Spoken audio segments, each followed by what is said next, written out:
நேற்று பார்த்தீங்கன்னா திருக்கல்யாணத்துக்கு அப்போ தான் எவ்வளோ கூட்டம்னு பாருங்கள். இன்னுமே மக்கள் திருந்துற பாடு இல்லை. கூட்டம் இருந்தால் அந்த இடத்த விட்டு தள்ளவோ இல்லை கொஞ்சம் கரெக்டாக நிற்கவோ இன்னுமே பிடிக்கலை. நான் பார்த்தீங்கன்னா மாலை மாத்திரத்தை பார்த்துட்டு அப்படியே வெளியில் வந்துட்டேன். கூட்டத்தை பார்த்தாலே இப்போ பயமாக இருக்குது. அப்புறம் ஒரு சின்ன கோயில் தான் திருக்கல்யாணத்தை நான் பார்த்தேன். அது முடிச்சுட்டு அடுத்த நாள் பார்த்தீங்கன்னா மீன் மார்க்கெட்டு தான் போனேன். அங்கேயும் பார்த்தீங்கன்னா செம்ம கூட்டம் தான்.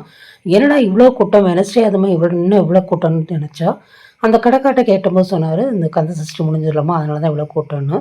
ஆச்சரியமாக இருந்தது. இன்றைக்கி பார்த்தீங்கன்னா இன்னொரு ஆச்சரியம் என்னென்னா, என் பொண்ணு பார்த்திங்கன்னா நான் மீன் குழம்பு வைக்கிறேன்னு வந்தால் ரேராக தான் கிச்சனுக்குள்ளே வருவாள். இன்றைக்கி அவளுடைய ஸ்டைலில் தான் மீன் குழம்பு வைக்கிறாள். நான் கேமரா எடுத்தேன்னா என் பேத்தியும் பாருங்கள் கேமரா எடுத்துகிட்டு நிற்கிறா.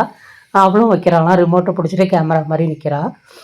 மீன் குழம்பு பார்த்திங்கன்னா எங்கள் ஊர் ஸ்டைலில் நாங்கள் தேங்காய் மிக்ஸ் பண்ணி தான் வைப்போம். இது பார்த்திங்கன்னா அவள் வந்து இந்த சென்னை ஸ்டைலெலாம் வைக்கிற மாதிரி தான் தேங்காய் இல்லாமல் நீட்டாக சூப்பரான ஒரு குழம்பு வச்சுருந்தா. நான் அவள்கிட்ட சொல்லலை, ஆனால் செம்ம டேஸ்ட்டாக இருந்தது அந்த குழம்பு. ரேராக வச்சாலும் வேலை பார்த்திங்கன்னா பெர்ஃபெக்டாக பண்ணுவாள். ஆனால் சின்ன சின்ன மிஸ்டேக்கும் இருக்கும். புளியை கரைக்கிற பாத்திரம் பார்த்திங்களா, இது மாதிரி சின்ன சின்ன மிஸ்டேக் கூட பண்ணுவாள். ஆனாலுமே நான் எதுவுமே சொல்லி கொடுக்கல, அவளாக படித்தது தான் எல்லாமே. செம்மையாக இருந்தது. டேஸ்ட்டு பார்த்திங்கன்னா அப்படி இருந்தது. நான் இப்போ ரீசெண்டாக ஒன்று பார்த்தேன். என் பொண்ணு என் மருமப்பிள்ளையும் ஒரு படம் பார்த்துருந்தாங்க. மெய் அழகுன்னு ஒரு படம் தான். நாங்கள் ஃப்ரெண்ட்ஸோடு இந்த படத்தை தேட்டரில் போய் பார்த்தோம். அப்போ பார்த்திங்கன்னா செம்ம கடுப்பாக இருந்து போராக இருக்கிற மாதிரி இருந்தது. மூவே ஆகலையே, ரொம்ப சைலண்ட்டாக போயிட்டுருக்கேன்னு நினச்சோம்.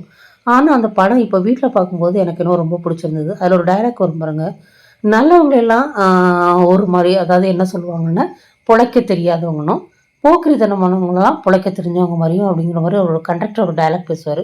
இந்த காலத்துக்கு ஏற்ற சில டைலாக்லாம் அந்த படத்தில் நிறையவே இருந்தது.